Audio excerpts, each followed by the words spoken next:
what teenagers and young adults go through with pimples. I think people in their middle age and kind of older go through with aging. 45 to 55 age. They think it's the end of the life. They look and start crying, saying, my whole confidence is gone. People my age, it's often noticing the lips. When you notice, it is a bad job. The minute you can put a finger and say, she did a lip, she did a brow, she did a cheek, done, finished. I have so many questions about this Korean skincare thing. What's the hype? Why is there so much hype about Korean skincare? You look at the Koreans and you think, I will get the glass skin. Not happening. That's ethnic. What is a filler exactly? I'll tell you the difference between filler and Botox. Let's pull up Madonna. Now, this image is what blew the neck. All these procedures, are they an addiction? Yeah, it's an addiction for everyone. What is a facelift? Imagine you're pulling all your hair up. Isn't your skin looking tighter? Basically, they're lifting this. Facelift done at the right time is beneficial. Much better than facelift done much later in life. What's the right age to consider getting an anti-aging treatment done? Scientifically, 25. Having chewing gum is actually bad for your long-term cosmetics. Chewing gum kha ke, this is a mesenteric muscle. It just expands. Only on TRS. She's one of the most reputed dermats, not just in the country, but in the world. One of the key takeaways from the last blockbuster episode that we did with Dr. Rashmi Shetty. That one was about acne. But one of the key takeaways was the fact that a dermat has kind of an artist's job as well. You have to help people with the aesthetics, the cosmetics of their face. That's where it becomes a very nuanced skill. What I gained from that last episode was the fact that Dr. Rashmi Shetty believes that much in her own abilities. She said that if she has administered a Botox-based treatment or a fillers-based treatment to anyone, the world will not get to know that the patient has used Botox or fillers. This episode is centered around the process of aging. So whether you're someone who's currently dealing with some aging-related issues, firstly, I want to say it's perfectly fine. It's perfectly natural. I want you to breathe deeply. Breathe in, breathe out. Enjoy yourself before this episode starts because we're going to deep dive into the process of aging. And even if you're someone who's not encountered the perils or the challenges of aging yet, you will go through that process. All I want to say before the start of this episode is that it's all about the biology and practical aspect of aging. But aging is a privilege denied to many. And now, I will let you slip in to this special biology-based skincare and aging special with Dr. Rashmi Shetty.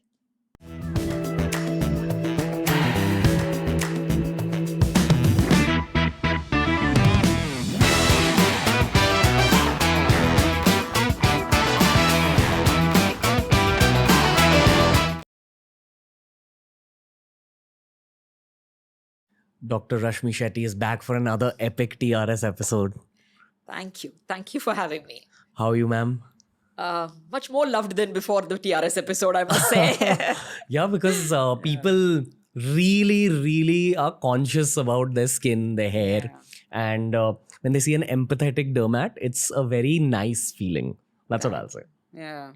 Do you think that that's what people gravitated to you That's for? what they start picking up even from the show. Otherwise, to see that side of you, it takes, for example, a few consultations to meet you and they get to know you as a person.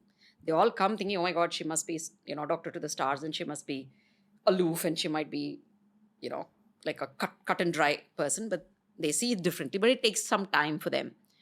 But I think post your show, people who have walked into the practice walk in feeling like they know me, that I'm warm. So that's something I think you pulled out in the show. And I must say, thank you so much. No, you're most welcome, ma'am. Let's begin this conversation about aging skin, not with biology, but with judgment and emotion. Gracefully aging. Gracefully aging. That word is like, oh my God, what does that mean? I like to age gracefully. Fine. But what does that mean? Why do you think grace is taken away if you want to take care? Okay, now I'll pause you a little bit here. Yeah. I'm not fully able to connect to what you're saying right now because my own life's journey has not reached that point where I'm dealing with skin aging related issues. Yeah. But my assumption is that what teenagers and young adults go through with pimples, I think people in their middle age and kind of older go through with aging, like, oh, my wrinkles are starting to show, oh, my skin is getting loose. Yeah. Is it a similar kind of psychological Oh, yeah. issue? So much. In fact, I was thinking the other day that I should literally do like this, whatever, help group, chat group of a 45 to 55 age. Like you said, it may look trivial to some person. Arey yaar, aging age gracefully, big deal. Or, oh, it's just aging. Oh, it's a natural thing. Ye to hona hi tha. But when it happens to you, like how you teenagers are under pressure looking at yourself, either in your selfies or other people commenting, at our age, we are also right now looking at either perfectly done faces, perfectly lit faces, perfectly cleaned up faces, right? So my mother looked at her lines in a different way than I look at my lines. For example, it traumatizes a lot of people. I have people, when I finish working on them, they look at the mirror and not just say, wow, it is nice. They look and start crying, saying, you don't know what you did to me. My whole confidence is gone. I remember that. I usually remember these Hindi sentences because that's not the language that I think that stays in my head. So she said, आपको पता नहीं है आपने क्या किया, मैं सोचा अभी गया, हो गया मेरा life. So it's that much for them that they think it's the end of the life when you do that transition of whatever you're looking to suddenly looking differently. So it's not easy. I don't know how to express it. I'm not as articulate as you are in words, but I'm telling you it's very traumatic. I've seen it. I've seen it in people very sad that their face is changing or their hair is changing or they're looking different than what they were looking. Have older people come to your clinic and cried about aging? Yeah, like it's an everyday thing. Initially, I used to think, why are you doing this? Like, it's fine, you know. You know, how will say, if somebody says I'm sad, you'll say, chalo, chalo, do the next thing. That's where we come from. Because science. Yeah, probably. We are very clinical about it, right? But now I see the human side behind it, that it can be really traumatic for a person to see them. Okay, I think this is a right point on the show to actually get into the science. So you can go as deep as you want because that's what I've realized about this audience. So go into like hyper deep biology. We'll also come out into very practical everyday solutions that an average non-science student can also understand. But let's start with the deep science so people at least get comfortable about what they are dealing with in terms of their own face and their own skin. So ma'am, over to you. Wherever you wish to begin the science, we can begin there. So I was thinking, let's start from the cell, right? Understanding why are we aging. So one is, there's a lot of studies still happening. Nothing is very, very conclusive and written in stone. There's so much new things happening. Because of the longevity right now, we've found a medicine for every infectious disease, which is the biggest killer at some point of time. Cardiac, we've mastered it. Renal, we've mastered it. We've literally mastered everything. So longevity is going to be a boon or a bane. Boon or a bane? You live forever. Would you want to? I don't want to, for sure. And firstly, if I want to live forever, I want someone telling me I will look a certain way, feel a certain way, have a certain energy. Fair. Where I'm living, what am I doing? I still want to be able to do new things, same things, different things, but I want to do. Fair. That youthfulness in my energy, looks, life, system, organs, whatever you call, has to be there, right? So longevity can't be on a one-track note. Just I'm living and doing what? You know, so that is why I told it could be a bane. Unless that is also understood very well to say, how do you keep the rest of the things alive? So my whole point is, a lot of work is being done. That is why focusing on that place. We'll tell you about trends also. We can discuss later of what's happening and what's not right. But the cellular level, there are multiple theories. One theory is shortening of telomere, which has been happening for a while, which is cutting off of the edges of your DNA coding strand. Yeah, coding strand. So Like- that is what is happening.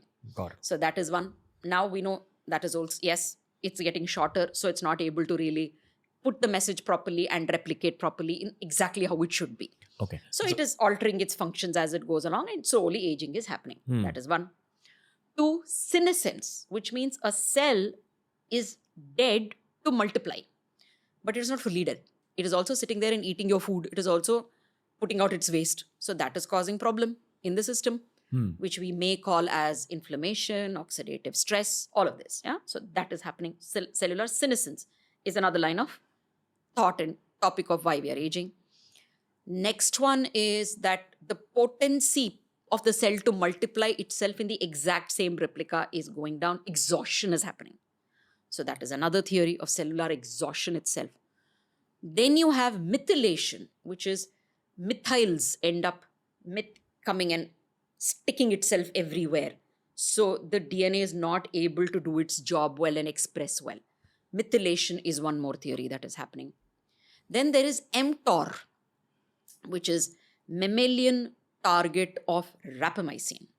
Now you're supposed to have a down-regulated mTOR. When it starts to up-regulate, it is adverse for your aging. Basically, you start aging faster. Now, mTOR is something which clears out your bad protein. So let's just keep it at that.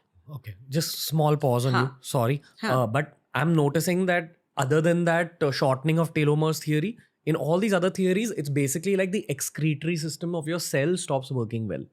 In terms of your Not just excretory. Basic function only.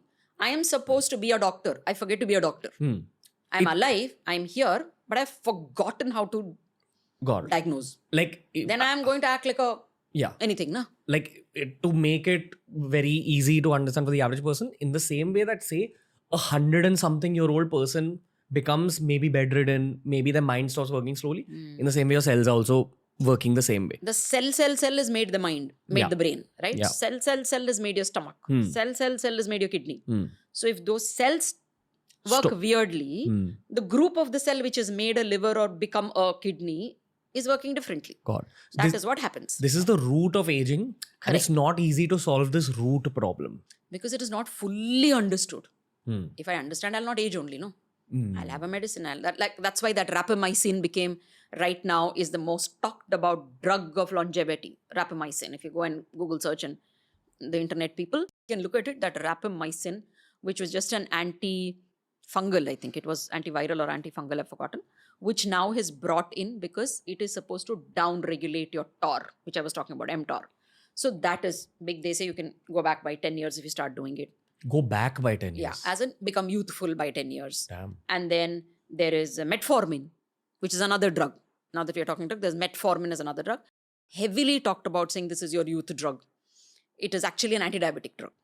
But if you end up taking a certain dose on everyday basis, I know of 2 senior dermatologists. I don't want to name them just for the sake of their identity protection.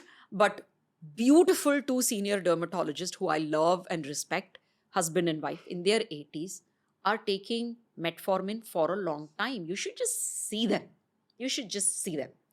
They are like so youthful. I'm not saying he doesn't have a wrinkle, he doesn't have a line, he doesn't have a dip on his face or whatever. All that is there or not there. He is erect. Bone density is good. You can see he's so active. You should see his lecture, actively practicing, both of them. The most well-dressed man I've ever seen. Knows his wines, knows how to talk to you. Most polite. Like, he's like, wow.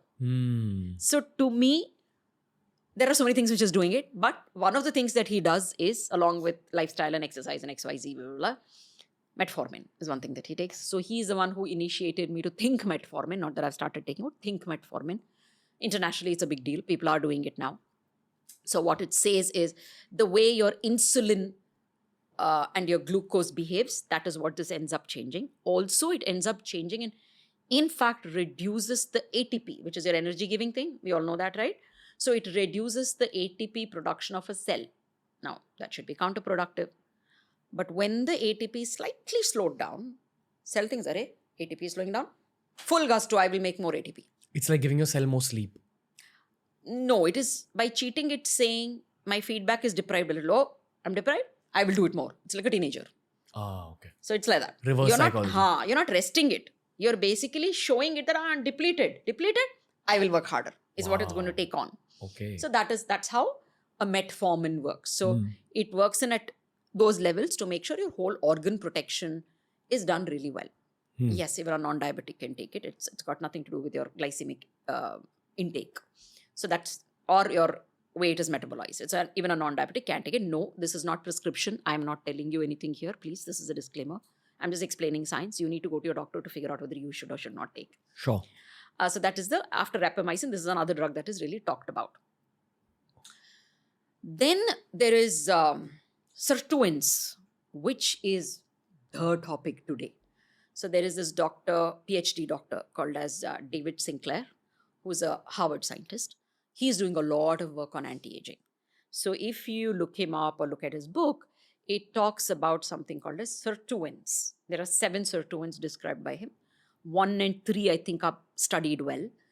And these are to be upregulated. So like an mTOR has to be downregulated for you to stop aging or reverse aging or be better at aging, while your sirtuins are supposed to be upregulated. Upregulated means increased? It should get better, yes. It should be increased in your body.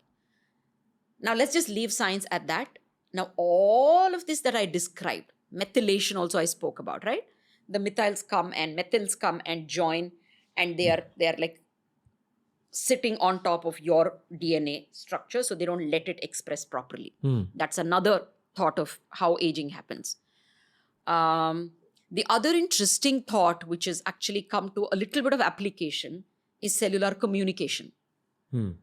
What you popularly call exosomes now, which is used in hair treatment and skin treatment. So exosomes, we understood, is not just the cell is dying, cell is changing, cell is not reproducing. Cells are forgetting to communicate with each other. That is also causing problem.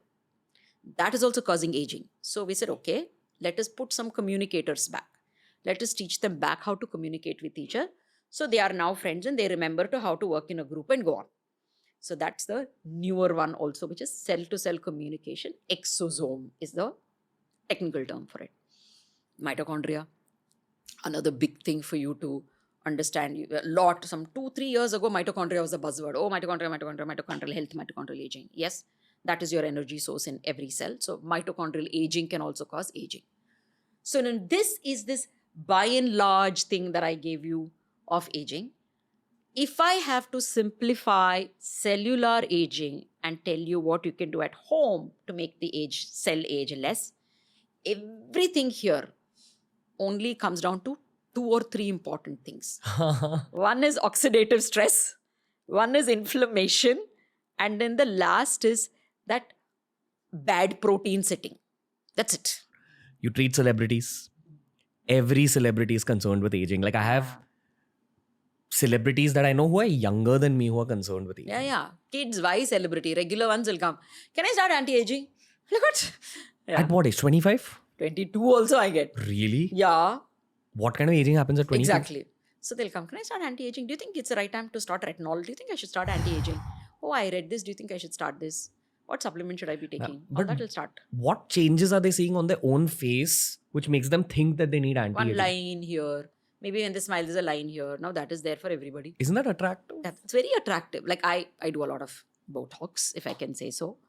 But when I do, I keep telling them, there are certain lines, like you said, life story tells on your face.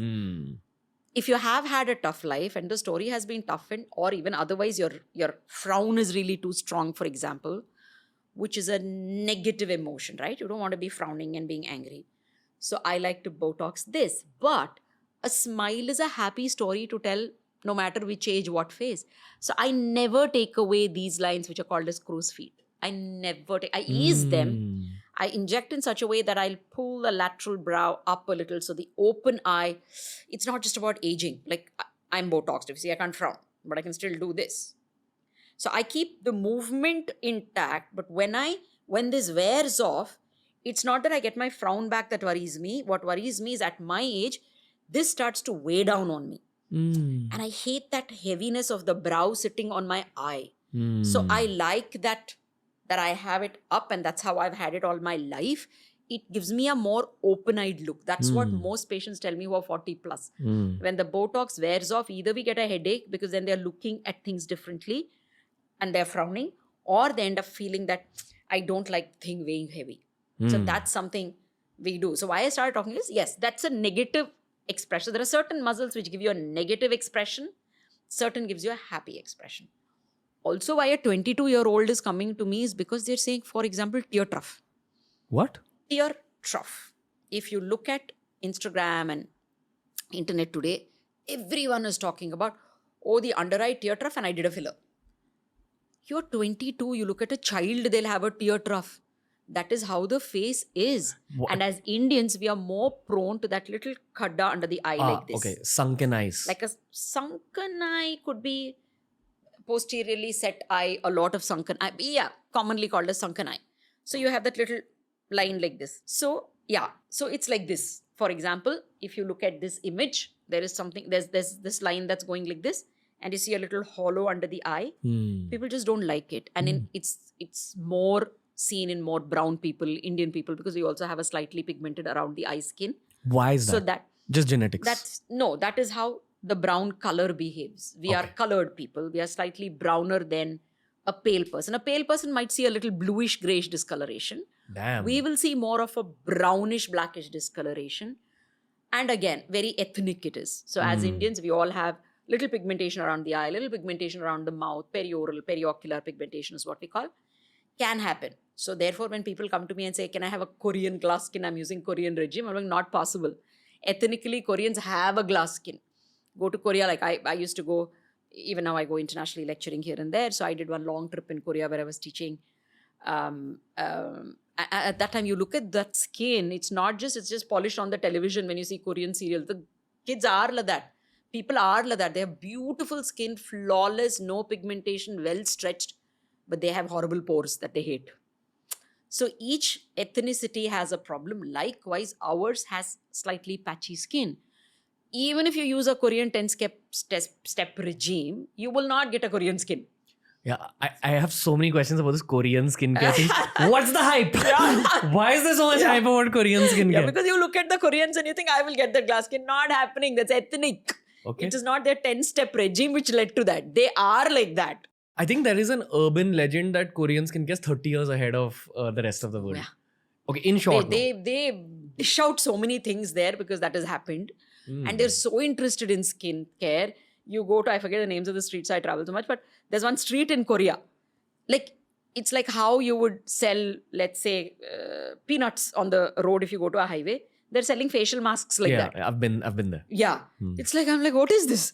Tons of facial sheet masks. So it's what is hyped in which country. Yeah, I want to talk a little bit about Korea because actually Korean culture is very, very popular now with Gen Zs and Gen Alphas especially. I really enjoyed what Korea is culturally when I was there. You know how some people travel to have food experiences or some people travel to see things? I travel for human beings. I go to see human stories. I felt everyone there was stressed out. And apparently Korea has one of the highest rates of career-related suicides. Really? Yeah, there's a term, I forgot what it's called, but it's in both Japan and Korea. It's suicide as a result of overworking. Not that they haven't achieved the career goal. Yes. Oh, I'm sorry. I think it's death as a result of overworking. I can't remember the exact word, but it's an actual cultural thing there. How scary. So my point is, generally the experience of going there, I love the country. I admired the hard work of the people, but it's too much stress. And that got me thinking that, is that the reason the skincare industry has flourished so much? Because they view life and aging also with the same stress that they view. And the gusto. Yeah.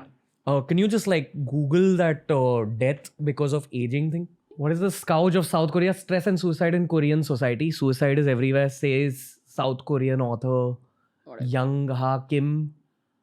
13th largest economy. Suicide is the 4th most common cause of death in South Korea. On an average, 40 people commit suicide every day. South Korea has the highest suicide rate among OECD. Organization for Economic Cooperation and Development. Probably developed countries, which include Germany, UK and Japan. It's the only OECD country whose suicide rates have increased since the 1990s. For years, social scientists have puzzled over why this economically successful state has such startlingly high suicide rates. That's all I wanted to pull up from this. And I want to actually tie it into being that concerned with how you look in society, which is there in our society also, ki kya kiya hai life mein aapne? You know, what have you done in your career? But also, how do you look? the projection of yourself. Yeah, you need to look successful. Yeah, which honestly, on a very primal level, actually not on a primal level, on a very modern level, I would tie to what we spoke about the last time, that people being that concerned about acne problems or in today's case, aging related problems. It is such a stressful thing for people. Same thing. It's very stressful. So while Korea has given these gifts of like skincare, we also need to highlight the flip side of the coin, taking nothing away from the greatness of that country. There's a lot to look up to and respect that country for, but this is the flip side of caring so much about skin. Yeah. Do you want to actually, just so people understand it better, ma'am, right before the episode started, we were talking about how people from the media industry, especially, which is actors, models, influencers, anyone on screen, are so concerned about the way they look, where it reaches a point where it severely affects their mental health. Yeah, and also I want to say, tell everyone that don't believe how they look at 40 is how they actually look. Like we meet them, we know there's so much cleanup going on. Cleanup means? As in post-production, not one post they will let out without having cleaned. So you are thinking, oh, I'm at 40 looking so horrible. Look at her, she's looking so beautiful. And you're getting stressed and sad and upset about it. And then you're running from one doctor to the other doctor to say, I want to do this. If she can look, why can't I look? I'm like, no. There are so many people, when some people come and say, look at her, she's looking like this. Why can't I look at 40? And I'm like, one, I know she comes to my clinic. I know it. This is not how exactly she looks. There are lines on her face. There are some freckles on her face. Or there are some pigmentation patches on her face. The photo that you're seeing today is made, makeup, lighting. You know, going back to how, let's say, I was looking in the last show, right? We lit in a certain way. We didn't care because we were thinking a science podcast. How does it matter?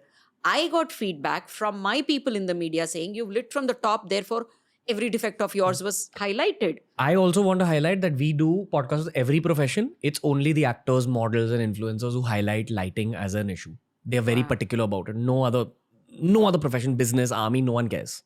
Yeah. But the moment you're a media person, you're very aware of these things and it's very fair. Yeah. Your profession is about looking good and pleasing people and making them feel happy at that moment. Yeah. So to me, I want to tell all those 40 odd, 50-ish people who are sitting and thinking, if she can look like that, why can't I look like that? She, whoever it is not exactly looking like how you are looking at it in the picture. There is she, and then there is all of us assisting her to look a certain way. Plus, even with the best of us assisting them, they are not looking exactly what you're seeing in the photo. There is lighting, there is makeup, there is a whole load of touch-up, clean-up post the picture is taken. There's Photoshop and now AI tools. That I can like. People will end up coming and telling me, oh, but Photoshop, they can do on photo. How are they doing airport looks? And everything is cleaned up. Even that is cleaned up. Yeah. So even to the degree now where if we see films, like it's very obvious to notice where Shah Rukh Khan's skin has been youngified. Yeah. Okay. Or Ranveer Kapoor's skin. And I think it's very fair and normal because you're trying to project a younger character. Yeah. But I also want to kind of ask you a very practical angle here. So say if an actor is turning 40, they're obviously going to have some aging issues. It could be that tear trough thing you spoke about. It could be wrinkles. Yes. Ma'am, so as a clinical professional, you view these problems individually. And then there are individual solutions for it. If today you don't like the way you're aging, there are solutions. Okay. So my only advice is seek the right professional, because again, like you said, this has become like a Korea thing that everybody wants to look good. Therefore, the demand is so high. Therefore, the supply genuinely of well-qualified doctors may not be enough. Wow. So there are a lot of so-called, anti-aging clinics, centers, salons which are doing things. Non-qualified. There is a very popular fellow in Bombay who is a school dropout. Not even a graduate, forget being a doctor, who's pretty popular, who does all the equipments that doctors are doing. You can't, and they will, and again, equipments when you go to see, not everybody has a proper FDA approved equipment with them. There are so many Me Too equipments because some equipments, science and research is so expensive that the equipments are very, very expensive. Not every clinic can just buy and put it there. So you need to really think of all these things. Wherever there is a high demand, there are people who are trying to supply it high and look at it as a business opportunity, right? Damn. So don't become somebody's business opportunity. If genuinely something bothers you, go to a qualified doctor, and there is definitely a solution today.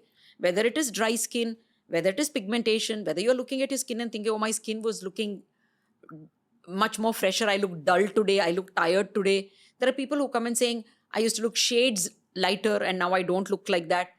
Lines that are coming in, hollows that are happening on your face, shadows that you're not liking in the picture.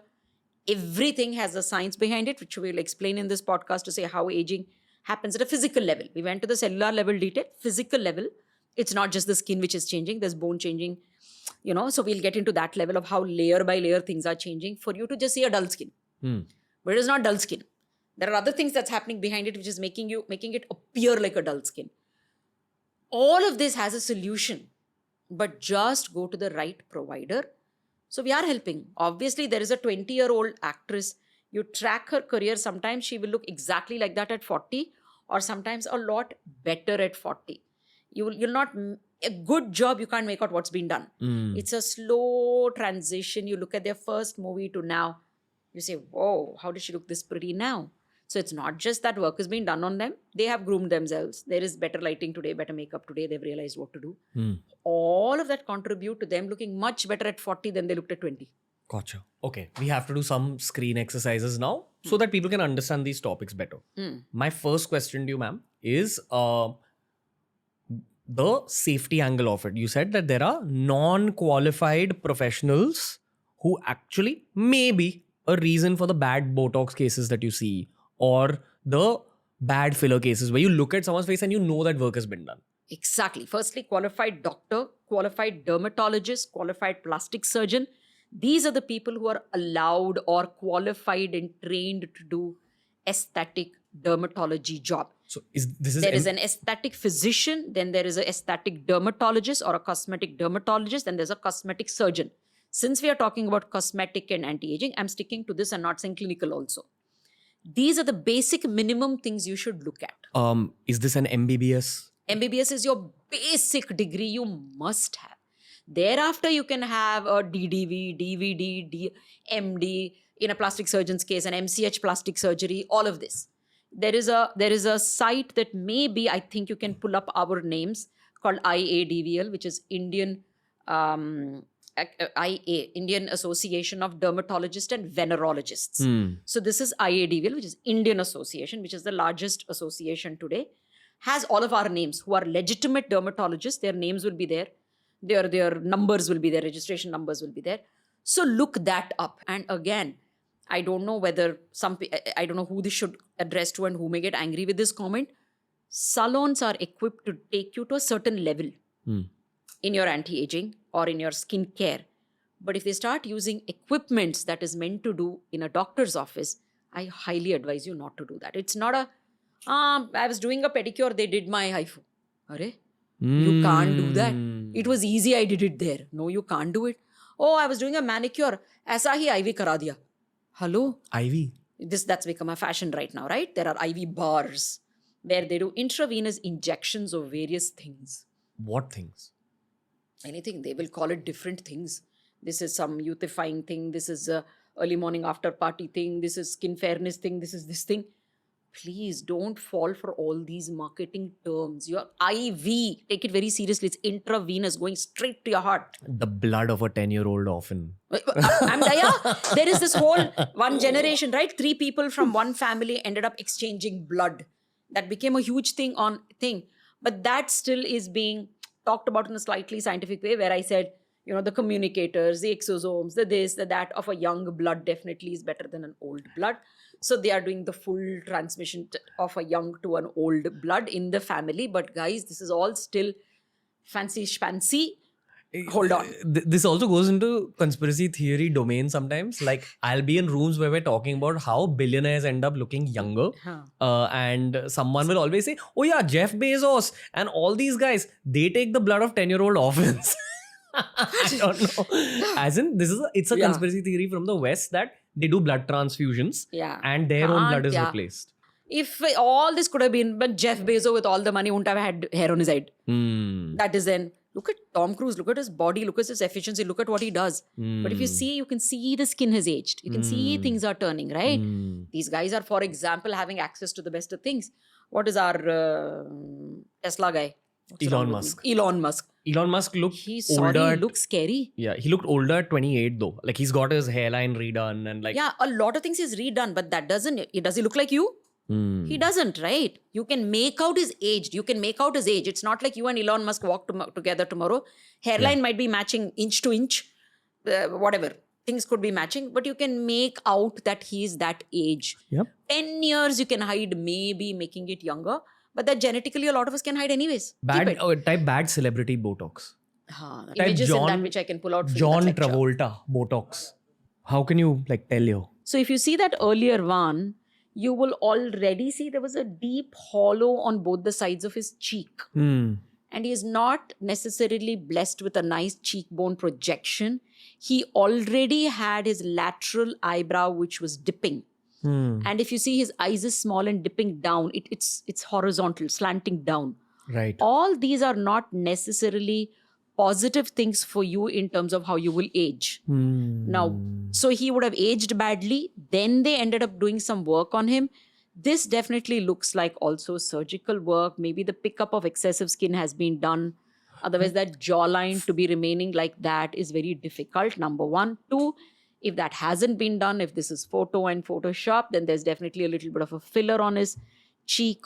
Also, lower face becomes heavier as you grow older because naturally the fat starts to come down and it settles down. So if you see the face from this ends up becoming this as you grow older. Like a bulldog. Yeah, everything comes down. Skin is coming down. Your certain fats are shifting down. That I want to do as a proper section so we're not confusing people. No, how sure. the layers of the aging goes. As a layman, I noticed two things which give it out to me like very fast. The first is the hairline, which is extremely straight. That's not how natural hairline is. Beautifully crafted. Yeah, it shouldn't be so beautiful actually. It should be slightly imperfect. Yeah. And I'm assuming that this is because he went for the second most or third most expensive person. I think the most expensive person that would do a more artistic job. So that was a very well written thing. I have people who've come to me with faces that have been so badly done. I'm sorry to say that, but so badly done. And they come to me and they say, Doc, we should have come to you the first time. We thought you were very expensive and we didn't come. And I keep thinking in this 3 or 4 attempts that you've done to do and correct and do and undo, the money you've spent way more, one, and the damage that you've caused is so much. I always love to work on a clean canvas. Once it's kind of destroyed, then to undo and do becomes such a big task. You can do it, you can improvise, but I would rather work on a clean canvas. What is a filler exactly? Kya hota hai? So at this point, I'll tell you the difference between filler and Botox. Sure. Okay. So Botox is nothing but a protein when injected into the muscle will ease the muscle and therefore the line that is formed because of muscle contraction reduces. So the wrinkle. Correct. So I'll tell you an example. You smile, these lines form. You frown, which I can't, like I said, I'm Botoxed. You frown, these lines form, right? In the human body, muscles of the body are attached to the bone. Therefore, all the actions happen when the muscle contracts, right? So it contracts to make this happen. Now, that is how the bone works. The muscles on the body work. While muscles on the face are attached to the skin. So each time I contract to make an expression, the muscle contracts and so the skin contracts with it. Repeated movement of that muscle is what is making the lines etch to become so-called wrinkle. So each time you smile, there is a muscle around your eye, which is orbicularis oris, which is the purse string kind of muscle. It's a round muscle, round, it goes, the fibers like this. So whenever I close my eyes or smile, all these lines will keep forming. Eventually it will etch because the skin along with it is coming. Correct? And I'm doing this. There's a frontalis muscle attached to the skin. I keep doing this. It'll keep pulling that skin with it and these lines will start forming. That is how lines are formed. Okay? That's one kind of line which forms with muscle contraction because muscle is attached to the skin. That I can ease with the Botox. Ease means? Means when I inject Botox into that muscle at various points, Now, again, that is complex because I need to know the depth of the muscle, bulk of the muscle, extent of the muscle, all of this, any interdigitation of that muscle with another muscle, all this I need to know. And I inject precisely, and that is different in different people again. This is where Botox can go wrong as well. Correct. So then I end up deciding how much, where, how many pokes is what I have decided in my head, and I put it on your face. How is this now working? When you want to frown, you're angry or you're irritated or you're concentrating. Who told your muscle that you're doing all this? Obviously your brain, correct?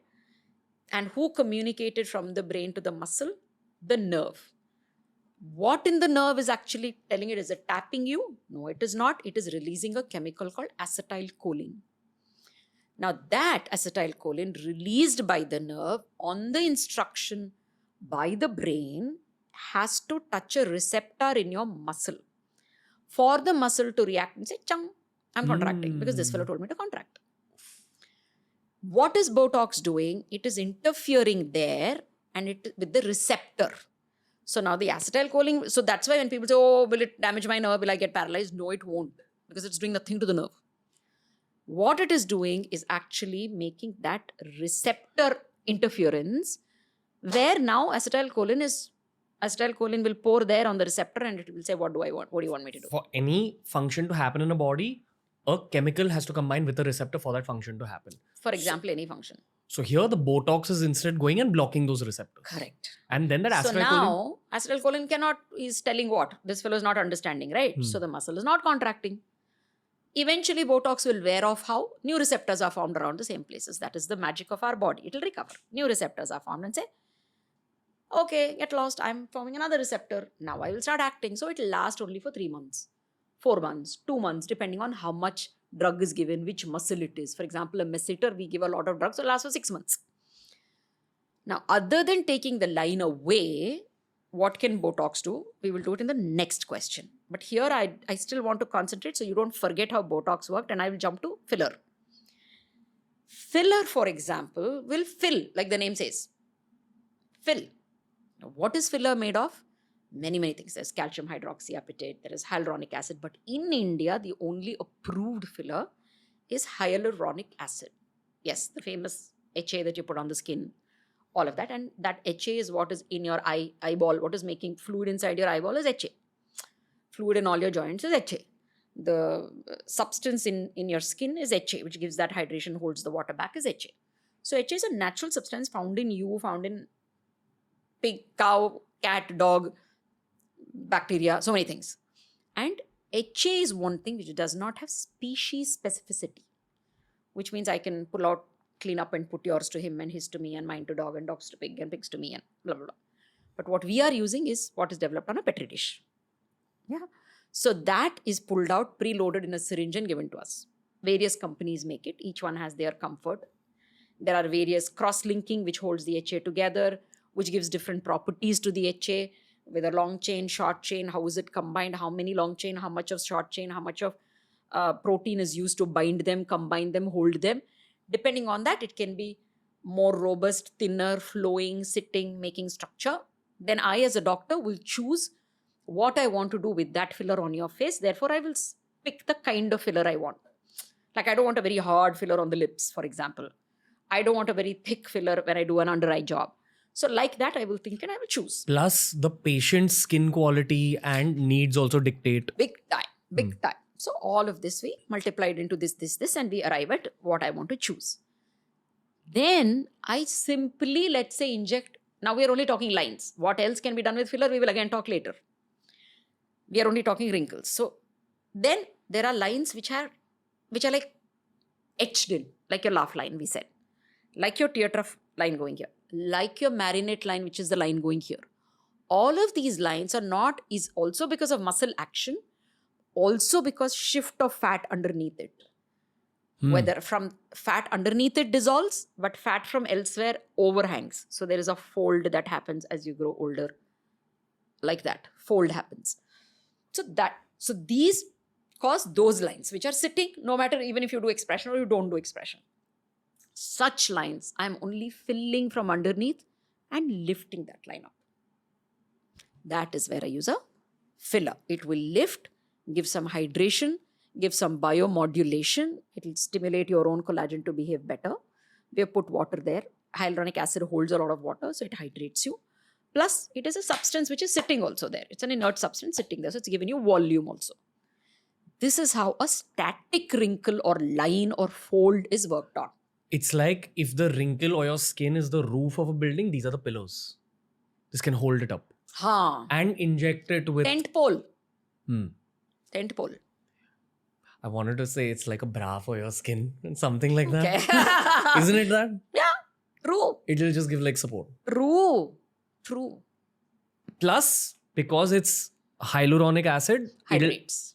it'll give that look, that dewy look. Dewy look. Plus, dewy look may not happen with, if I'm trying to now replace SOOF, which is suborbicularis oculi fat, which is a fat that actually is a deep cheek, with the deep cheek fat, will reduce as you age. So face, the fat is in usually two loose layers, let's say. One is the superficial fat and the deep fat. In general, deep fat regresses as you age, becomes less. Superficial fat becomes excess and flows down as you age. So that is another thing that causes your folds, your heavy hanging cheek here.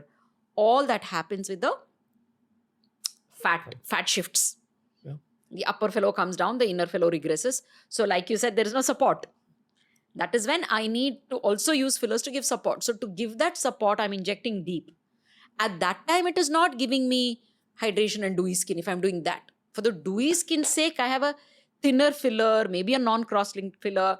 There is a filler with HAs which are bought together with heat technology, filler with the protein peptide which is available, various other kinds which are available, which are also biostimulating, where I will inject just under the skin. That then gives me to play with this property of hydration and biostimulation. But when I'm using a slightly different filler, I am looking at its property to hold steady and give me support and lift. So that's why I said that is various other areas where we are using filler. On a very, very surface and cosmetic level, a filler is basically, again, slightly causing hydration, may cause hydration, one of the fillers, but it's mainly kind of just holding the skin out. Sitting pushing underneath wherever I've put it and pushing it out. And Botox, on the other hand, is just... easing it. Yeah. Paralyzing? You won't say paralyzing. Not at all. Like I said, it is not killing the nerve, no. So it's just making the muscle relaxed. Relaxed. And that, so both basically end up kind of making you look younger. Yeah. That's the bottom line. What is a youthful face? A relaxed face, because you guys haven't gone through the troubles of life. So it is, now please, all of you youth, don't say we have our own troubles. My daughter will jump at it now. But my whole point wait is... for the next 20 years. See Exactly. more. See the real trouble. See more shit. Yeah. See the real trouble. Lots more shit will happen. So what is it? A youthful skin is skin which hasn't seen so much trouble. Not so many times the eye has, let's say, frowned or whatever. So it's not etched there. So it looks more relaxed, more hydrated, more dewy. Like we explained in that earlier slide, more plumpy, more softer. You know, as I'm doing these medical podcasts, I'm trying to understand, okay, meko kya janne ki zarurat hai as a consumer, as in what do I actually need to know? I've realized that Botox as well as fillers, they are very, very niche topics. And as a consumer, it's not my job to know what I actually need. I should go to a good dermatologist. A doctor should tell you. Fair? Of course, there are a lot of people who will come and say, but you know what, you do this here. Luckily, I'm at a stage where if I can call so, I'm like a dictator in my clinic. Whoever you are, I don't give in, because please understand that's not out of arrogance. I know it better than you, right? Yeah. That's why I'm here. Yeah. So listen to me. I will plan your face. Of course, I'm asking you what is your need and how do you want to look and what do you want to feel or whatever. What is your job? What do you want to go back home to? What's your life like? Having said that, once we finish the analysis, I decide where I put and what I put. There is so much internet gyan that people really come to doctors and they say, you put here, you put 1 ml here, or I want filler or I want Botox. Let the doctor decide genuinely. Because when you push these things, again, I don't know how many comments I'll get at the end of it saying differently, but this is not, again, arrogance. This is out of experience I'm telling you. I am at a stage where I can tell people, no, I won't do this or I will do this, and they will do this. They see the sense in it and I also know how to explain to them. But a new doctor sometimes, especially if a celebrity goes in and tells them, you get intimidated, isn't it? and you end up doing what they tell you to do, which shouldn't be the case, but that happens at times, then your face will look bad. Then don't crib, oh, this didn't work or doctor didn't work. You are bulldozing. So stop doing that. The sad thing is that as an experienced doctor, you have a need to explain this. Yeah. This should just be societal understanding. That if Yeah. you're going to a doctor, you have to trust them. Yeah. Can you direct the doctor about surgery? This is surgery what you're doing. Your work has to be before you reach the doctor's office. Your work should be not what I should do on the face, who should I get it done from? There you put your research, you put your brain, you talk to people, get your inputs done. Once you reach, that means you've trusted, you've reached her. Allow her to do her work. So other than the fact that these cosmetic procedures can go wrong if the patient forces it or if the doctor's not experienced and does something wrong, other than these two possibilities, is there any side effects of Botox and fillers? I'll tell you a side effect of filler. So let's pull up Madonna. We'll pull out Madonna. So let's pull up Madonna Botox.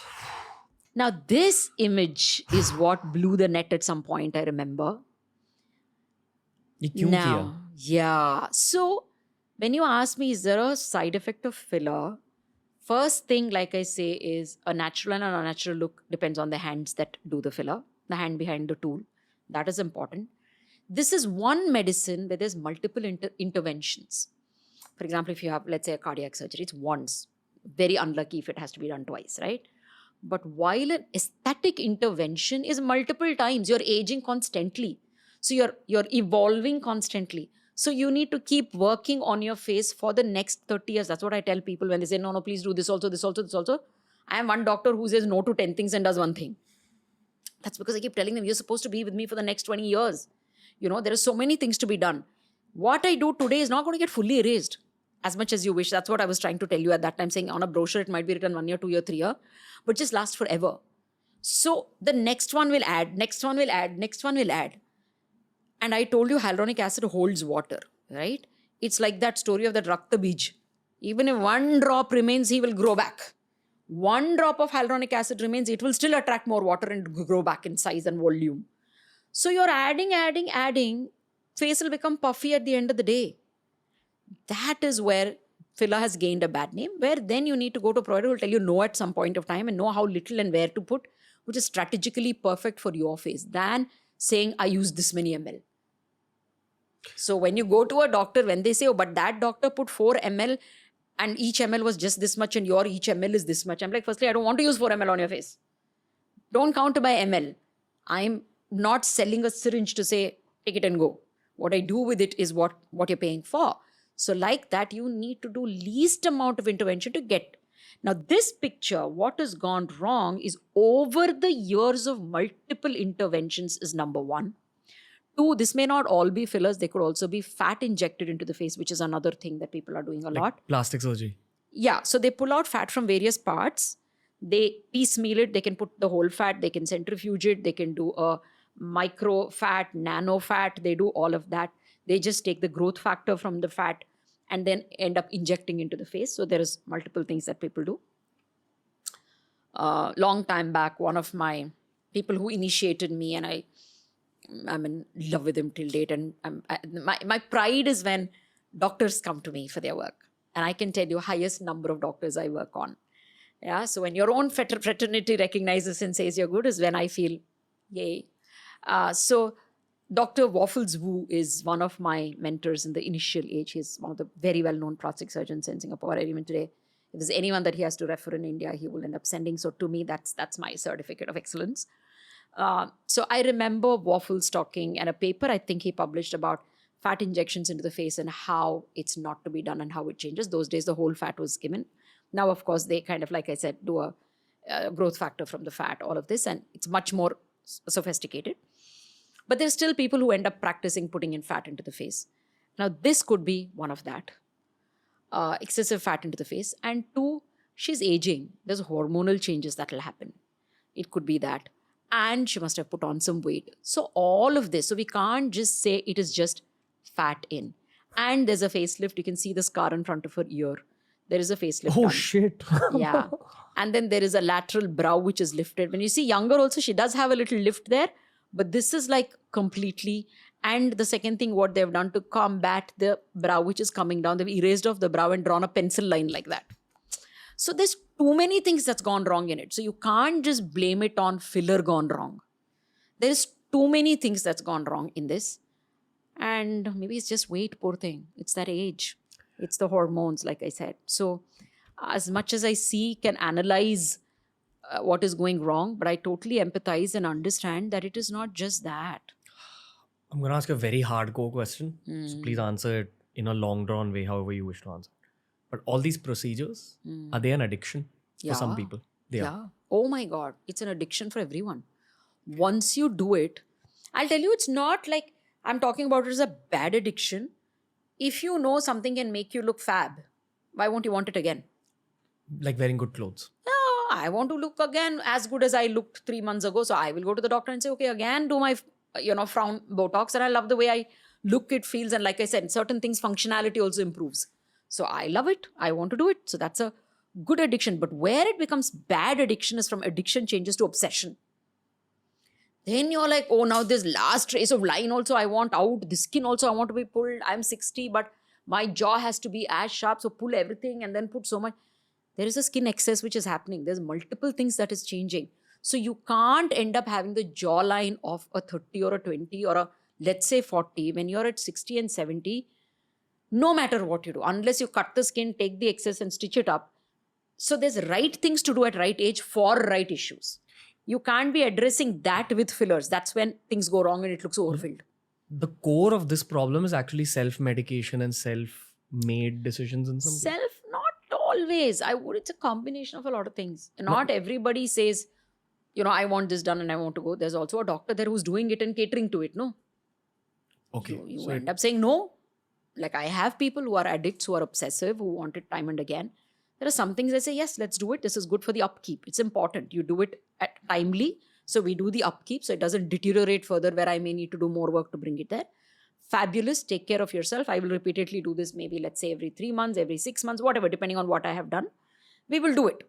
As I keep doing, I keep telling people, first time, for example, if I do a filler, I may take, let's say 6 ml, just for sake of ballpark figure. And if I tell you, I usually don't like to do everything at once. I end up starting off with an energy-based device because envelope is what is important. So I give them an energy-based device to tighten the skin, stimulate your skin, lift the skin.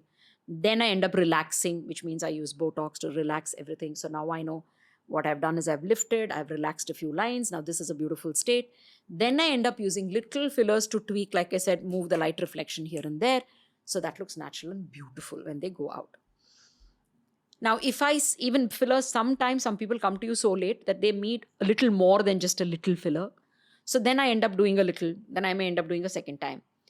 Then if I've done my process and I say, done, you look at the mirror, you say, love it, we are done. Then I don't really use much fillers at all. There are times I haven't even touched a face with a filler for five years. Yeah. So that is where your intervention rightly, where you're not letting it deteriorate, but you also know what is that fine line where you're not going a little excess. That is what has to be discussed, and a doctor has to put a hard fist down and say no. So that can happen.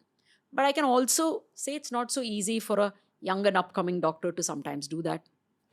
Yeah, my question to you was going to be that, has there been a celebrity who's gotten aggressive with you because you've not agreed to them? Or to their demands? I'm such a bully myself that however big this star is, whether it is a huge sports star or a movie star and business tycoons, we've kind of seen it all. They don't. There are 2-3 things I stand by. Not today. I remember early in my practice, I refused a superstar because he asked me to go to his house and treat. Do I regret it today? Not at all. Even today, I do not go to people's house and treat. One, because at the end, you're a human being, right? You do get intimidated when you go to their space. I would rather do it in my space. Number one. 2, I have the comfort in my space. I know how my injection chair is. I know what angle it will bend. All of these, for example, how the AC is, how the light is, where I can see the shadow, what I want to do. My comfort is important for me because that's when your outcome will be good. Number 3, if anything were to go wrong, human body, I'm poking you, things can go wrong.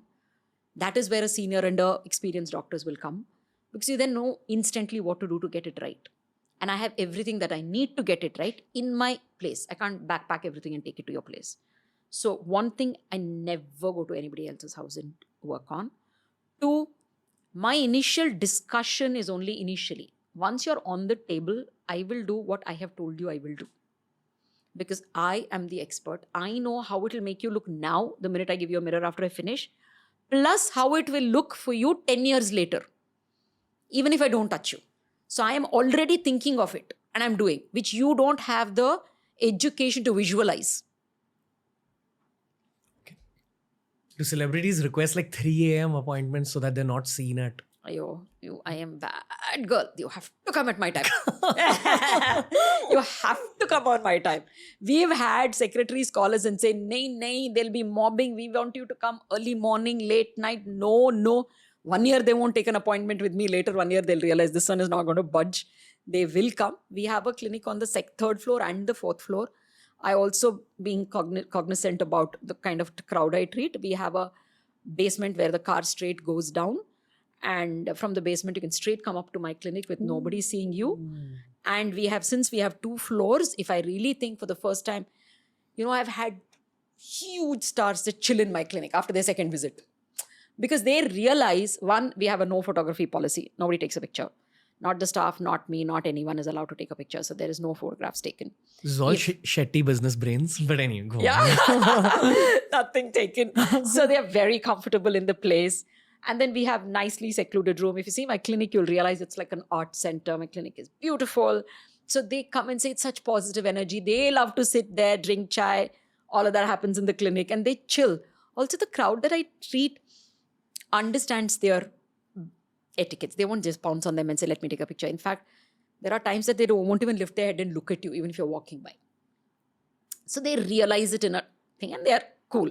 But till they walk in, you have enough grief from their team saying, make sure this doesn't happen. We have some people with Z security coming in also. So they were like, this and all things will happen. I have injected under great pressure of gunmen everywhere also. In my clinic. Yeah. So these things happen. But I have made sure they come to my clinic. My latest I have opened clinic for someone I can't obviously name is at 9 in the night. That is the biggest favor I have done. Otherwise, I do not. Because I've told them I sleep at 9:30. It's disservice to you if you wake me up in the middle of the night. I won't be my best. Why would you want that? So that's how, no. So they come in my time. Oh, okay. Yeah. When we did the last podcast, in my eyes, as a young professional who's seeing other young professionals, and we spoke about acne in detail, I thought that beyond acne, there's probably anti-aging stuff. But now I've understood that in anti-aging only there's such a deep world of different things. And we've not even covered eyebrows, eyes, lips until now. I will do a basic of how you age on the face. Because we've been only talking skin. I want you to know, and in between I threw some fat. So I just want to tell you, for a layman, like how we talked about cellular aging, I'm talking about face aging, let's say. So firstly, you know that there's a bony framework, skull. Correct? There is a skull. You know that the knee becomes aged because knee, becomes less bony, or the bones become thinner. So the joint gets affected because of that. Resorption of bone happens, right? What you call it, gis jata hai type. Synovial fluid. That is different. Synovial fluid is different. Oh, we're just talking about the bone density itself reducing. Yes, bone density, bone size reduces. Bone size reduces, yeah? So what happens to the face also reduces, which we don't think of. A face size reduces. Yeah. So there is this beautiful paper by Dr. Shaw et al. These are few game changers in our field. So Dr. Shaw explained in one of his papers where if you say this is the skull actually folds over. Your chin becomes smaller and it folds over. So you see this crease becoming more prominent as you age. Skull literally, and you start showing more of your double chin because the chin is now becoming shorter and folding ahead. So that is thing happens. The opening, there is an opening of the eye. If you see a skull, there are 2 holes and 2 holes. 1 hole, right? For the mouth also, there's 1 hole, mouth and nose together. These holes become bigger because bone is also getting resorbed there. So the holes become bigger and it shifts like this. Laterally, it's becoming bigger. So you start seeing the skin going like that as you grow older, hollow happening here because the bone support is going. And the other very important framework with bone is teeth. How many actors at 50 I've sent them and said, first do your teeth and come back to me. And I plan the teeth with my dentist for, no, not my dentist, my dentist, I love her, she's fantastic. But with any dentist that I want to work with or they want to work with, I sit and plan as to how I want the teeth to be, because for me, that's a big framework. Teeth become shorter and smaller. This whole thing folds over, right? This comes together because now I'm saying this bone is becoming small. This whole ear is becoming bigger. This bone is also getting small. This bone is also getting small. Teeth is getting small. Where is all the soft tissue going? It'll crowd up. So I want them opening up. So I am going to get their teeth done. Game changer. So you end up getting the teeth done. Then I can inject fillers at the bone where I know the resorption is happening. Sometimes you're born with a small jawline, like most Indians have a micrognathia, which is small chin. Retrognathia, which is chin, which is retrusive. So that is already making your face soft tissue, and we are soft tissue heavy. Indians. Yeah, soft tissue heavy, as in we are chubbier, right? Simply say soft tissue heavy. So that's one of my papers with a few of my colleagues that we wrote, which was published in IRS, which got the best paper award 2-3 years ago. So we did a consensus paper, how the Indian face ages and how different faces ages differently. And how I keep saying we are Indians and not Asians. Because have you seen a Asian face, or let's say a Chinese face? So robust, the bone structures. They have a big face and a flat upper face, big chin. But we have a chubby face and a small face. So we are very different than Asians. You can't categorize us as Asians. Their Anyway, faces are more going back. conducive to aging. Could be because their bony framework is so strong. So they don't just collapse like us. So one is your framework, which is your bone and your teeth. Uske upar you have muscles, fat, ligaments. Fat, like I said, is subcutaneous, which means just under the skin. And then you have the deep fat and the superficial fat, which I just explained. Deep fat regresses as you age. Superficial fat becomes excess and flows down or folds down as you age. That is what is happening. Muscle, kind of, there are theory which says the distance between the bone now changed, right? Skin and the bone, because the bone became smaller. So the muscle contracts is some say, muscle elongates is what say. That's still kind of different papers say a little different things. So you have muscle. It's not big muscle that it'll change. Our facial muscles are thin like ribbons. They're that thin. They're literally like when you do cadaver dissections, it's literally like paper thin. So that much. So how will you bulk it? You can't bulk it. So when people say face exercise, muscle bulks, it's not going to happen. Yes, it's thin like a ribbon. Chewing gum khao, double chin jayegi. कुछ chewing gum खाओ तो double chin नहीं जाएगी. आपका जो jaw है इधर, उसका masseter muscle है वो और बढ़ जाएगा और आप ऐसा दिखने लगोगे. You see those heavy big jaws? It is because chewing gum खा के this is a masseteric muscle. It just expands. No chewing gum, no pan, no bida, no chewing. So having chewing gum is actually bad for your long-term cosmetics. In the contour of your face. Only Not on TRS. happening. Only on TRS. Go on.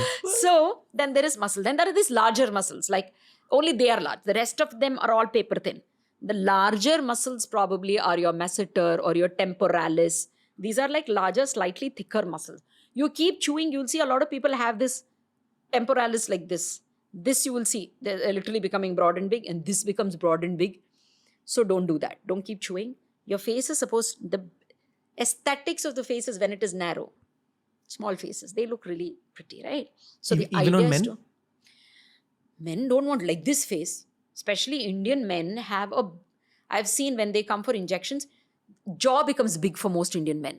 And how does that happen? It's not just the masseteric muscle that I was saying, because they either chew gum or pan or they just are angry, so they clench, or you're picking up weight and you clench. This overgrows. Beyond that, there is also salivary gland called a parotid gland here. So you literally see some people's ear, or this is what we call pinna. This lifts up with so much fat here. Now that's not necessarily fat. That's a salivary gland.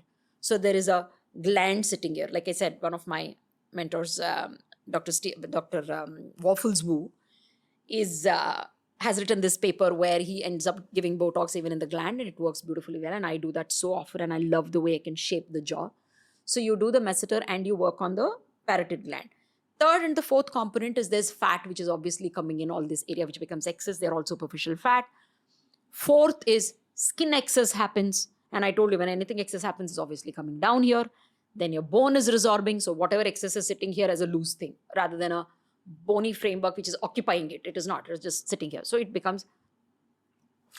So that is that. Hey, wait. I have to do one more layer. Yeah, go Then on. the last layer is skin. So when you tell me that I am looking dull as I am growing old, dull is because your shadows of the face are shifting. Your under eye is looking more hollow. This is looking more hollow. This is coming down. There's a shadow forming here. So your skin is now looking not nice, but it is all looking down. So me working only on your skin, mujhe bas ek cream de do, it is not going to work. Like I said, the bone is resorbed. Underneath fat is changing. So there's hollows forming, folds forming, structure changing. Unless I address all of them, it's like you give a dilapidated building and I'll say I'll only paint. Nahi hone wala. You have to do the brick and mortar work. You have to do, if it needs to be, you take off the plastering, brick and mortar, and start working on that. What do you call them? The iron rods, which has kind of, they'll say, no, it is all kind of rusted. So we'll have to start working on your inside first. And then you do the brick and mortar. Then you do the plastering. Then you do the painting. So it's same. It's even a car. When it gets dented, you can't just polish it, paint it. You need to undo the dent and then paint it. This is all artwork. It's too complicated. Yeah. It's Like, too interesting. It's very interesting. That is why I think I am still having this childlike interest in my work. Every day when I finish a face, I'm like, fab. I am only thrilled more than them. And I'll keep looking at the mirror and say, look at this. And they're like so thrilled. And I'm also thrilled at my work. It's because each face is different and such an artwork, and it's such a pleasure for me to work on. So I'm not bored, though I'm doing the same 10 things over this many years. I think this show has grown because I'm pretty vulnerable and genuine. I was planning the end of the episode somewhere in the middle of what we were talking about. Sorry. And I was going to say that aging is a privilege denied to many, which is why you should value aging. Yeah. But I get that. I had no idea about the biology. I didn't even know your bone structure changes and all that much. I knew it does a little bit, but not as much as you've described it. And there is a lot more to aging solution than just Botox and filler. Lot more to it. Didn't even think that way. Yeah. So people who say, no Botox, no filler, I don't want to put foreign things in my face. I want to be as natural. I want to age gracefully. There is so much more to aging gracefully, stimulating your own collagen, keeping it natural. What are those few things that you can do? That also can be discussed. Yeah. Roughly, what's the right age bracket to consider getting an anti-aging treatment done? Scientifically, 25. Huh? Okay. Starts. I thought you were going to say like 35, 40. No. For Indians, I would push it to 30. We are blessed. Okay. We are blessed because our skin has the right amount of oil. It is not very dry like a Western skin or a Caucasian skin, nor is it very oily like a Asian skin. Yeah, we have that right balance. Nor is our skin too thin like a European skin, nor is it too thick and sebaceous and seborrheic like a Chinese or an Asian skin. We have fabulous there. Nor is our skin too oily and too... Color is not extreme like the African skin, or extreme in terms of like the Aryan skin. Scandinavian. Yeah, Aryan, Scandinavian skin. So our color also is beautiful. We've got that exact spectrum between 2 to 5 in the Fitzpatrick scale. There's a scale of color and how you burn in the skin is what they take into consideration. The scale from 1 to 6. It's called Fitzpatrick scale. So 1 is extreme fair, burns easily in sun, becomes very red, all of that. While 6 is the darkest in shade of the color, which is, and don't burn easily, but tan very badly. So that is the scale. We fall in that sweet middle, 2 to 5. And we are Indians, we do yoga. We are Indians, we do fasting. Some good habits inculcated in us where we eat things like curcumin, which is made a big deal right now, which is also an anti-inflammatory, which makes it even anti-aging, but we have it in the food. We have piperin, we have it in the food. We have so many things already in our food. So our food is well thought about by whoever started it all. So we are eating right, we are eating well, we consume less meat. Even if you're a non-vegetarian family, it's not that you have only non-vegetarian, right? We have definitely vegetables, otherwise we used to get beaten, literally. So Yeah. you have you have your vegetable. I'm a South Indian, Mangalorean, fish was there. That's one meal. But vegetable is there on the other meals, right? Chicken was never very fancy in our house. We used to just have it on a Sunday, that too, if you feel like it. This is just fish along the way. A lot of vegetables. Vegetables is there. So all of this, and our weather is not extreme. We don't have an extreme cold or an extreme heat which will dry us, kill us from the outside, or change our DNA from outside with extreme sun exposures like maybe the Australians. Ozone layer, I'm hoping, is not yet as damaged. So with all of this, we are at an advantage. Um, Before we head into our next section, I just want to highlight two men who I think have aged very gracefully: Sunil Shetty and Akshay Kumar. Shetty. It's the Shetty genes and the Punjabi genes. Also, do you think the Also. core of this is fitness? Core of this and is all? fitness. Core of both of them, if you see, are into fitness, martial art, Evo, all of Yeah. that. Quite Lifestyle. literally. Yeah. But both are martial artists who are practicing. Yeah. Even. Oh, fab. See, there you go. Wait, And food control. I've heard Akshay's food, and both of them, food control is amazing. They eat right. Sleep on time. Yeah, and that circadian rhythm maintaining. They don't stress the body unnecessarily. There's no aggressors unnecessarily forced upon the body. Yeah. Baki ka to life happens. But if you from your end can actually control what you can, that's all is what you can do. So like you said, food, exercise, lifestyle, discipline, repeatedly doing the same thing. Repeatedly doing the same thing over years, as in stick to that discipline day after day, day after day, day after day, no matter what. The different aspects of the face, like your eyebrows, your lips, The features, let's call them. yes. And we've only kind of addressed aging as a whole. Then we've addressed Botox and fillers. You've addressed aspects of what I would like to even bracket as plastic surgery, ma'am. Yeah. Like that pulling up. Correct. That is plastic surgery. That right? is surgery. Whatever you need a knife to cut is plastic surgery. Now, these days, it is not just non-invasive and invasive like it used to be before. Non-invasive is you don't get in something on the top. Invasive is what you have to get through the skin. That was the only big distinction earlier. But now, with so much advent of science, in the last 20 years, it's non-invasive, minimally invasive, and invasive. So that minimally invasive is your very, very sweet spot where your microneedling for acne, for example, Botox, your fillers, your certain laser equipments, which like take away a little chunk of your skin to rejuvenate the rest of the skin. So all of this comes in a little invasion, minimally invasive. And then of course is invasive, which is plastic surgery. So wherever you have excess skin cut and you need to pull, that became plastic surgery. Excess skin under the eye, cut, pull and tighten this, that became the blepharoplasty, plastic surgery. Cut and pull the neck skin, plastic surgery. If you want to do a filler with a nose, with a Botox and nose, it makes the nose very beautiful. But if you say, no, I don't want to keep doing it, I'll put an implant, then you have to cut and put an implant. Then that became surgery. So everything today can be done with minimally invasive and invasive. Major differences, minimally invasive may have to be repeated, while invasive with plastic surgery is good for around 5 to 10 years. I wouldn't say it's permanent. Really? 10 years. Ages. Face keeps. So second facelift, they will do a little later. What is a facelift?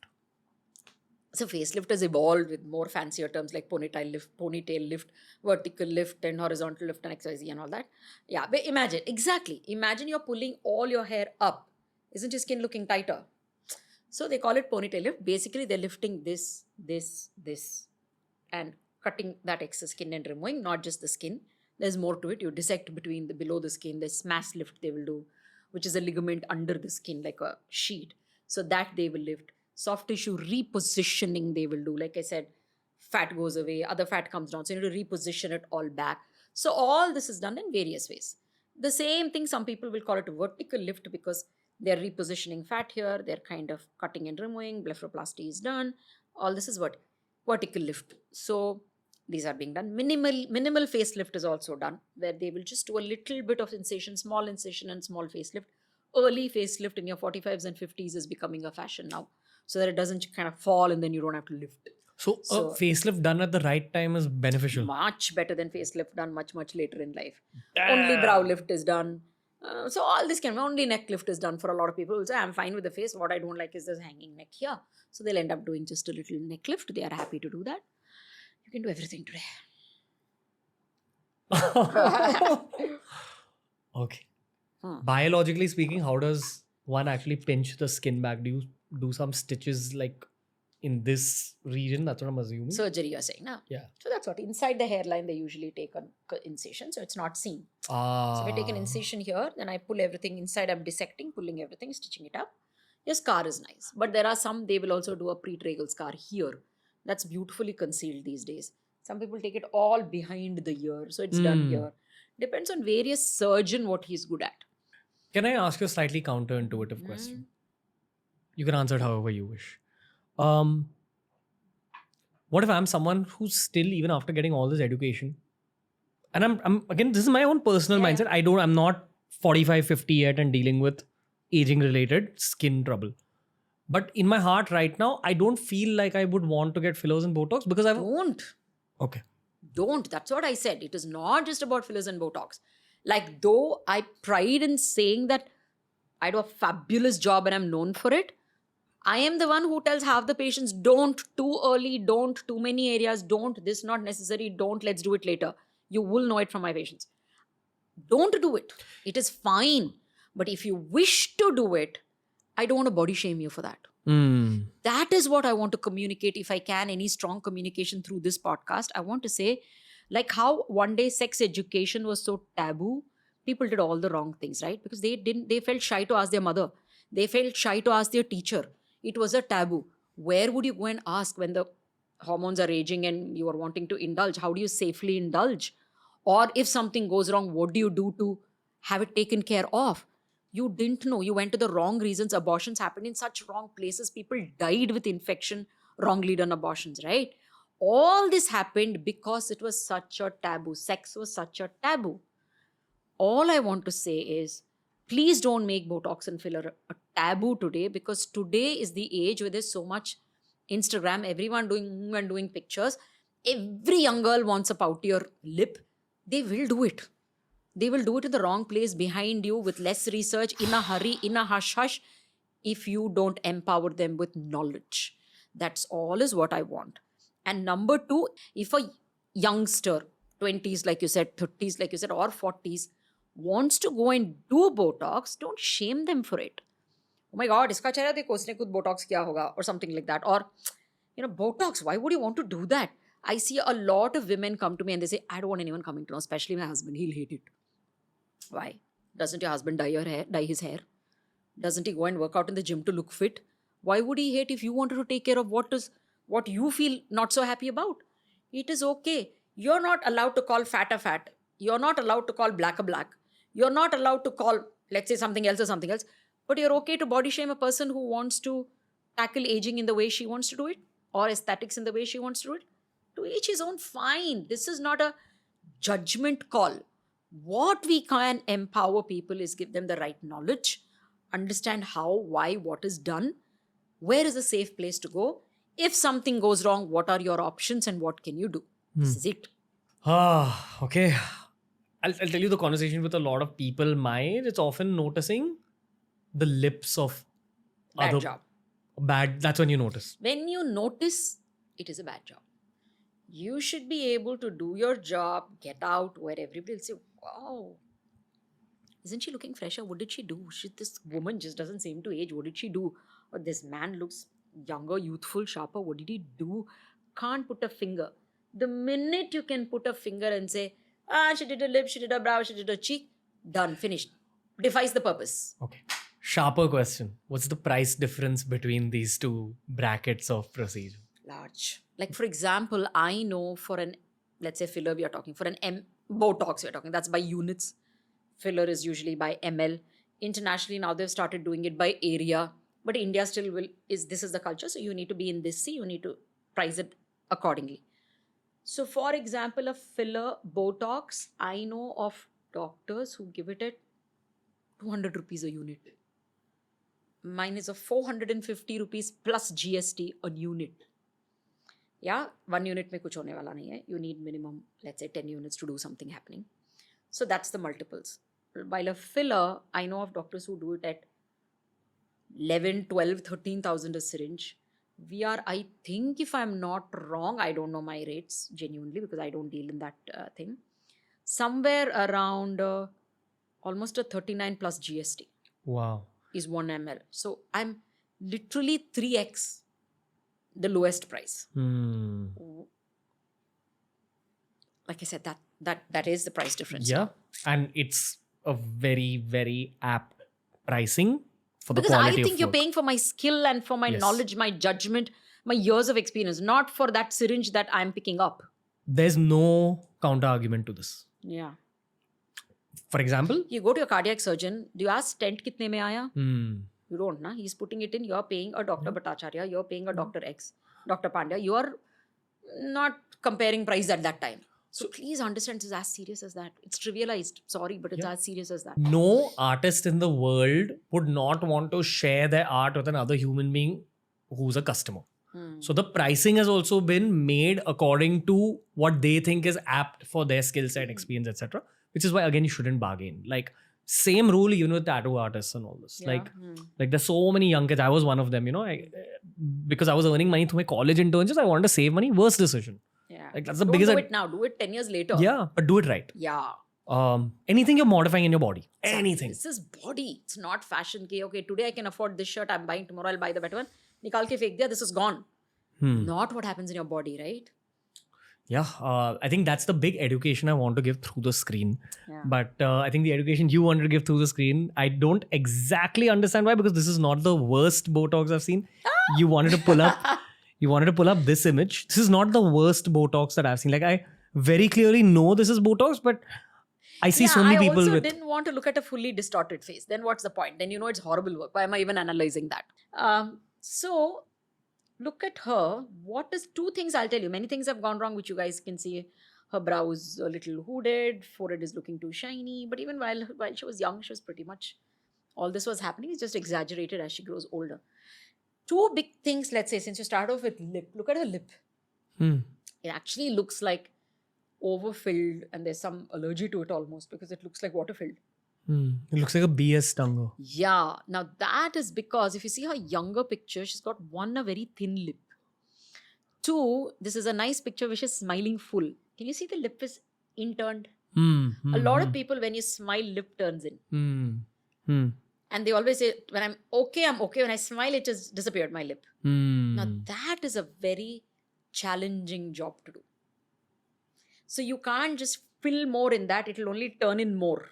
So there is a way of working on that lip to be able to evert that lip. And we also add a little bit of toxin to take away that muscle which is here, which is strong, which is actually pushing it down. So that's a difficult job to do. Now, having said that, also her teeth, like I keep saying, is very inward like this. So there is no support to the lip from inside. Plus the lip is turning in. And someone in the attempt of making the lip bigger has put so much material. Now it's just become like two thick sausages. Not aesthetic, number one. Yeah. Two, of course, there's a little bit of overfilling happening. There's also a little bit of overhanging happening. All this is What is age. overhanging? Okay. Tissue that I said will hang. So this is age and filler together. Other thing that's gone wrong in this image is you should actually, there's this, I've seen a few of these images because I used to use her in lecture years ago. You will see another image where she's Botoxed her eye, the crow's feet, and this has become flat. So when she's smiling, even this you can see, this is all, in this little lines are seen, this goes flat. So they say, smile doesn't carry to your eye. So you're smiling, this is flat. That little crinkling happens is what the smile gets carried, number one. Two, the orbicularis oris, oculi, which I said is the eye muscle, which shuts and opens the eye. That muscle is not just shutting and opening the eye. That's not its only function. And smile and crinkle is not its only function. These fibers of it also act as a cheek elevator, which means it lifts the cheek up. When you smile, how is this cheek lifting up?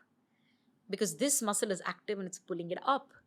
Now, to get rid of these lines, if I were to Botox here, and if I do this, when I smile, there's a shelving sign. See? So cheek is also not lifting enough. So now the cheek is hanging even more because I'm not allowing the fellow to lift. This hang increases. So it happens like a shelf. Here it shelves right here. It doesn't carry forward. And I was telling you, the light has to reflect here in a youthful face, not from a here. Now I'm adding to that by not allowing that fellow to come up only. So that is another finer thing that's gone wrong here. Yeah, I hate comparing bad steroid use to what we're seeing on screen. So this is methamphetamines, which is a drug. Matlab drug addict. So this methamphetamines are a huge problem in America, Australia, all these places. So fat loss. Look at the fat loss. It's fat loss mainly? So badly. Fat loss. Most of these things kind of corrode and kill the fat adipose tissue. Okay. Like a lot of earlier HIV patients used to see, it's the fat loss. So that's what is making it really bad. I've always wondered what exactly goes on. So it's fat loss from the face. Very Along bad with, fat loss. I think methamphetamines make you lose teeth and all also. So it does. Bone also. It even kills bone density. So all of that. Okay. Oh, which is the same thing as what GH increases bone density. Okay. What you will see that hooding in those extra GH fellows, they start looking wide. Yes. Brow starts looking hooded. So it's growing everything. Type anabolic steroids before after face. So that is a very wrong thing to do. It's a short-term gain that you get, but in the long term, GH, it's like you're growing and you're dying, right? You grow, and you die. So you grow, which is an anabolic or a good phase. Then there's a catabolic phase of cells dying, cells slowing down, things deteriorating. One fine day, nothing works, so you die. This is the graph of life, correct? Now you try to speed in this graph, you will die fast. That's as simple as that. So you will see that there are studies which show that species with hibernate live longer because they're shutting down everything at that time. So it's simply like very, very superficially put, I'll say, when the day you're born, you get X number of breaths. It's what they say in yoga as well. I'm just making an analogy. So I'm saying if you finish that much, you're dying. So like when you do GH, you're speeding up that growth. You're doing all of that. Grow. What is the end point of grow? You don't blast away. You then finish the growth capacity and you fall down. So that is what you're accelerating. Why would you do that? I mean, for a sexier body. That's temporarily. The rest of your life, then you will live like this. Not that I am recommending this. Yeah, but see that muscle hypertrophy, bone hypertrophy. This fellow will grow everything, no? But on the face... and who finds this attractive? Please tell me. I mean, ma'am, the thing is, as I'll give the male perspective, I've never used steroids, but I've gymmed. Don't. Yeah, I don't intend on because I don't need to. I don't have to take off my shirt for the sake of my profession. Even if you take off your shirt, I think there are better ways of doing it, aren't there? There are, but it's the thing is, okay, I'll tell you, there's two angles to this. One is, as a guy, when you start putting on muscle in life for the first time, it's very addictive, even without steroids. I'm sure. So imagine how much that addiction is driven up when you start using anabolic steroids. And then, because once the steroid effects wear off, you start feeling very demotivated. I know I'm talking... whatever I feel like, because it's your podcast and I can talk. My thing is that shouldn't happen. Imagine all those young guns as a star, you're showing and saying, this is who I am. You and I are educated enough to understand this is not natural. He's taken GH or he's taken whatever he's taken. But there is a wide population who thinks that this can happen. He's looking like this. Why am I not able to look like this? And go to every extreme to get it happening. If you can, great. But if you don't, imagine the demotivation, sad you feel and dejected you feel about your body not looking that way. We had Ronnie Coleman, who's the most legendary bodybuilder of all time. He's like the Shah Rukh Khan of bodybuilding. He was on the show and we rated bodies of like actors. The bottom line was probably only less than 10% of all Bollywood and Hollywood actors have not used steroids to make that body. It's very obvious. I think the ones who make should at least give us the disclaimer saying we've used. Yeah, I think Imran Khan, Jaane Tu Ya Jaane Na, he came out and said that I had used it. Did he? How and he didn't even have a very memorable body. So imagine if that guy's using it, how many of these other guys have used it? It's so normalized in... I know it when they do it. And when we put in sometimes a filler, when they end up using either testosterone or they end up using other anabolic drugs, there's a lot of inflammation also in the body. So these things inflame, and there's water Oof. retention sometimes happening. One second, ma'am, you're saying the steroids combine with the work you are doing? Because I have done some work, for example, on somebody's face. Sure. At a good face, they are looking lovely. One movie or one phase of their life when things are going on, they end up taking all these anabolic stuff, and testosterone is also anabolic. All of these you end up taking, and you come back, which is highly inflammatory. It's like taking bad proteins also with it, so it's inflammatory. Excessive proteins, I would say, not bad proteins. So the fillers that you've put in can inflame, right? Damn. Along it, there can be. So there are some fillers which are highly, it was one of those international grade fillers from the best company there is. But I remember that's a little highly inflammatory. I learned my lesson. So I never use that on actor men or, glamorous men, because you don't know when they will do something where the inflammation will kick in. Wow. Yeah. I can't believe that that's something you have to keep in your mind. कि Yeah. आप steroid लेने वाले हो ना? And sometimes they will tell you, sometimes they will not tell you. That's happened? Of course. It's a very thing for them to say, my testosterons are very high, I don't need testosterone. So I'm a doctor at the end of the day. I know I'm a dermatologist, aesthetic dermatologist, but I've done MBBS where I've studied the whole body and I know how the body works. Okay. So I want to do a little bit to finish off, to say that I know we've spoken so much in depth and many, many, many digressing things, which I enjoyed chit-chatting. So for aging, for a normal human being, what can you end up doing for yourself at home? One most important, skin care from the outside, what can you do? Moisturize, moisturize, moisturize. Very, very important, because you protect the barrier. Barrier knows to protect itself. Once the barrier is protected, even it knows to protect its own microflora. Like the gut we spoke had flora, skin has its own microbiome. So it knows to save it. If the microbiome is intact, that will itself protect you. So this is all self-protecting. The only thing you can end up doing is well moisturize your skin. Number 1. 2, sun protection. I understand my mom never wore a sun protection. Her skin is great, but it was that day where the sun wasn't that harsh. She wasn't out all the time. They were at home most of the sunny hours, and their food was much better. So oxidative stress, inflammation was better taken care by the food. We are not doing all of that. So sun protection is important. These are the 2 things you can do from the top. Very, very important. The rest is, of course, additional skincare. We can go on and on and on. Peptides and anti-aging serums, creams can be at another whole show. But these 2 Really? very important. Oh, yeah, huge. So these are just 2 most important things you can do from the outside. 2 most important things that you need to do from inside. Like I said, 2 buzzwords: antioxidant, anti-inflammatory. So make sure you exercise, eat right, stress less, do yoga, walking, meditation, whatever it takes to calm you down. That's greatly anti-aging. 3, happy, happy, happy, happy all the time. Gratitude, which makes you even happier. That is something that you do from the inside. Now, other than Botox and fillers, like you said, I don't want to do. What else can I do? Whole load of things that you can do. Simple things like go to the right doctor to do a facial. Simply stimulating your face, putting a lot of moisture. Small equipments like radio frequency, which just heats up your tissue deep inside to collagen, stimulate your own collagen. Works wonderfully well. You could end up doing tiny little biostimulation with your own PRP sometimes, with your own GFC. Like I said, you go to a surgeon, he'll do it with a little bit of growth factors from the fat, adipose derived growth factors. This is all starting from mid-20s, right? Like, I'm assuming. Late You can- 20s. Like I said, because we are Indians, we'll give us another 5 years. Okay. So late 20s to early 30s, you can, but go to a doctor at around the mid 20s to understand, what are the creams and lotions I should start in. Supplementation is a huge thing right now.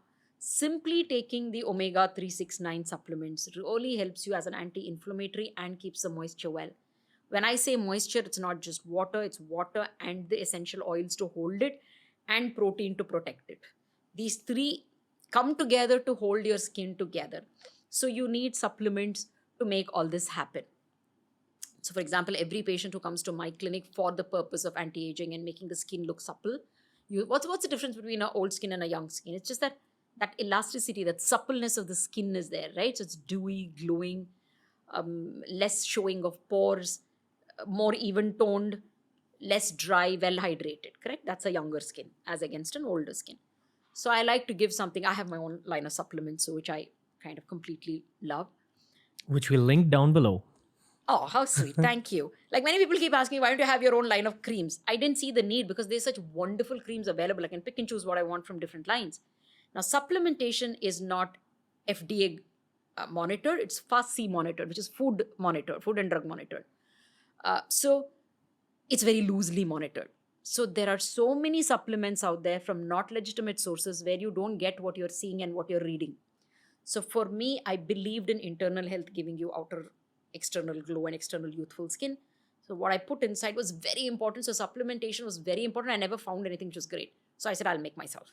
So that's an important. So for anyone who is wanting that dewy, soft, anti-aged look, like I said, antioxidant. So Raw Bright is a fabulous antioxidant, anti-inflammatory. Raw Defense is great. It has things like ginger, curcumin, milk thistle, tulsi, piperine, all of these powerful antioxidants. So that's something that it has. And Hydrate we have, which holds the water to the body with some marine collagen, with lutein, with zeaxanthin, with hyaluronic acid in it. It's a wonderful tablet. And then Primrose, which gives you the oil that I was talking about. So the Primrose, Raw Primrose has Primrose, flaxseed, and vitamin E. So combination of this works beautifully to cut inflammation, cut oxidative stress, give you the water, give you the oil. And that makes the skin so much more youthful when you take it for a certain period of time.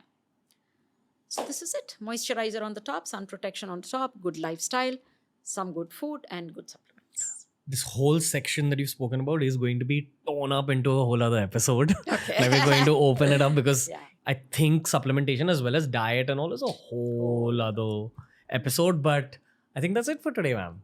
Thank you so much. I'm saying this is a compliment, but this is way deeper than what I expected. I already expected it to be very deep as a conversation, but you've just like blown my mind away like in today's episode. Thank you. I'm sure the audience feels the same. Oh, you know what? I must tell you all that I prepped.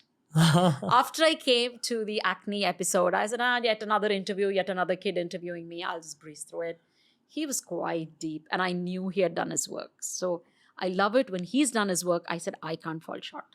So I did prepare for all of you today, especially that did some more literature reading and came prepared for you. That's my compliment for you saying. Thank you, ma'am. Thank you so much. Yeah, very intense episode. There's few episodes that stay with me. You know what? Some of the things scared me honestly today because you've spoken about truths of life, but I'm glad that I get to learn it at 30. Yeah. Because as you said, this is the right time for all these things. And even if you don't want to end up getting Botox and fillers, there's a lot of other stuff that you don't have to at all. Yeah, Ever. There's a lot of other stuff that one needs to know. And there's a lot of stuff that needs to be spoken about more on the internet. So thank you, ma'am. This is a thank you to you and the body of work behind you. So it's all resulted into this. Dr. Rashmi Shetty will be seeing you again very, very soon. Thank you. That was the episode for today, ladies and gentlemen. We've uploaded a massive number of medical podcasts lately. If you enjoyed this particular conversation, make sure you check those out as well. I love talking to doctors, especially when it's over 2 or 3 hours and there's a beautiful audience that consumes this kind of content. Yeah, honestly, podcasters, content creators get motivation from the validation that we sense online. So thank you for all the views. Thank you for all the support. I send all of you guys love. The intention with which we create content has always been healing. It's all about spreading healing. It's all about spreading positivity. And I hope that that's what you gained from this episode, other than the obvious atom bombs of knowledge that Dr. Rashmi Shetty shared with us. TRS will be back very, very soon. Dr. Rashmi Shetty will be back very, very soon. There's a lot of other topics that we need to explore with her. So in the comment section, tell me what you thought of this episode. Give me all your feedback, both positive and negative. We're going to keep improving TRS. We're going to keep getting you lots and lots and lots of great podcasts. Just sending all the love and all the appreciation right back at ya.